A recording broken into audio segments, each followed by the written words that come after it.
Alamax's restaurant na lumpiang Shanghai. Woo! Meron ba ganoon? Yes. Ngayon, ituturo ko sa inyo kung paano gumawa ng lumpiang Shanghai na ang lasa tunay naman talagang galing restaurant. Alamax restaurant lumpiang Shanghai. So, sa lumpiang Shanghai ko, ang lagi kong ginagamit, yung ground pork, 1 pound. Only 4 pieces ng, depende sa laki ng carrots na gusto nyo. And then, sinasamahan ko din siya ng celery. Actually, isa sa kaibigan ko ang nagturo sa akin ng celery na sarap naman niya ng combination. Celery. Tapos, red onion. Parsley, fresh parsley. At garlic bouillon. At yung special sauce niya. Okay? Let's start. So, sa Pilipinas, nung si nanay, kapag gumagawa siya ng lumpia Shanghai niya, mano-mano talaga. Eh, dito sa Amerika, kailangan mabilisan ganito. So, we found a way na mas faster kapag gagawa ka ng sarili mong lumpia Shanghai. Kasi kapag store-bought, okay lang naman siya, pero hindi mo makuha yung lasa na gusto mo. At yung pinsan ko sa Manila, siya yung nagsabi sa akin kung ano yung special ingredients na nagpapasarap sa lumpia Shanghai. Yeah, I had an easy way to do this. Instead of like, cutting manual. Yun yung laging ginagawa ng nanay ko before. Kasi hindi niya alam na mas easier pala yung meron kang food processor, diba, sa Pilipinas kasi my gosh, sino ba naman may food processor sa Pilipinas? So, tingin mo, afford ng nanay ko yun. Kasi nga hindi, diba? Kaya, so, ito yung ginagawa namin. Ngayon, one of my friend, she mentioned about, using the celery with her lumpiang Shanghai. Nami. Of how, kung gaano kapino yung gusto mo. Some are still not napino. Sometimes gusto ko yung hindi siya gaano kapino. I shred it kapag gumagawa ako ng carrot cake. But since I am making the lumpiang Shanghai right now, so gusto ko yung meron siyang hindi siya ganun kapino. May mga buo-buo pa rin siya. So I have to do it again. So, lagyan mo lang siya dyan. Sa container mo, may dumadaang asukal.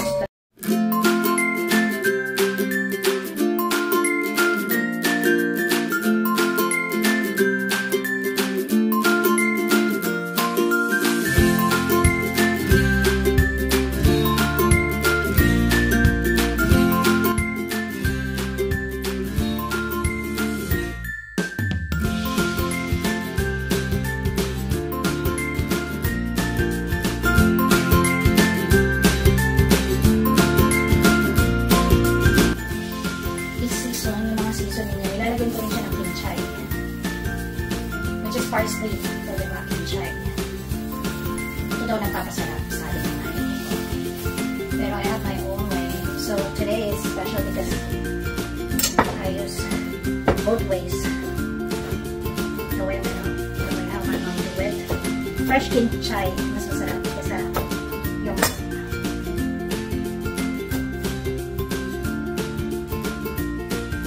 dry na kimchi, sa slice nyo lang siya ng super, wag naman super pino, like the way how you make it slice. Kasi aroma siya, magandang siya.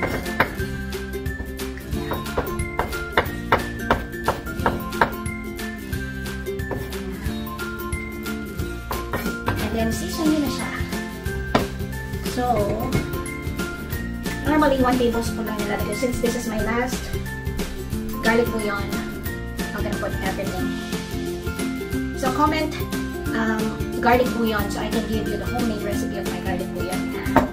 And then next, this is the secret sauce, Nordic Good Seasoning. So eyeball na lang siya.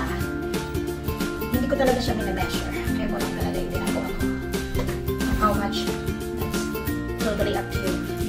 And then pepper and a little bit of salt.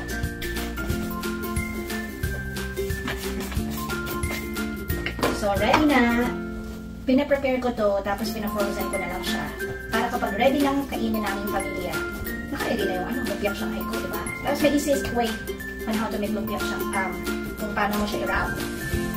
Normally sa Pilipinas, mano-mano. But dito, there's always an easy way kasi nga Amerika. Because It's always in a hurry, di ba?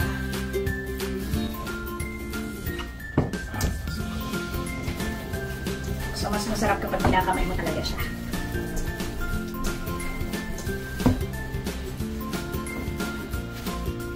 Madumihan yung ano ko. Kasi magbe-video pa ako para sa online business ko naman. O business nanay, di ba? Habang tulog ang mga bata, napatulog na sila ng mister ko. Inaasikaso ko lahat ng mga baking ko. Yan. Diba? I-mix nyo lang siya daw. At para mas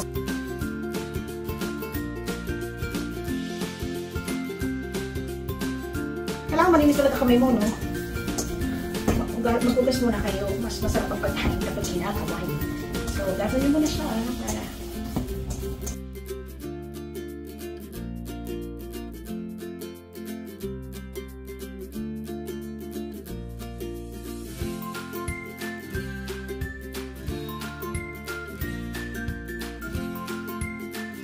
store your lumpia for later's use. Ano yung gamit nyo?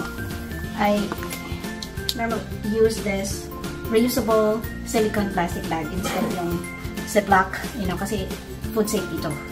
So yeah, dyan ko nilalagay yung lumpia ko kapag later ko pa siya i-fry instead na Ziploc ang gamit. So nag-transition ako. Since I have younger kids, nag-transition ako into much safer way for food wise if you're gonna freeze it for later's use. And I found this one. Amazon, you know, you can get everything from Amazon. So yep, kind of verdict. So no, usually sweet and sour. Bili ka lang sa store, Asian store. Hindi ko mabuksan. Yeah, sweet and sour sauce. And let's try.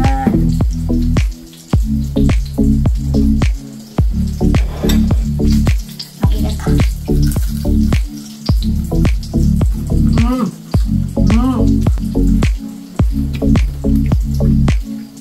Max's. Bibiyak Shanghai. Ano pa ginagawa mo? Gawa na. Thank you for watching.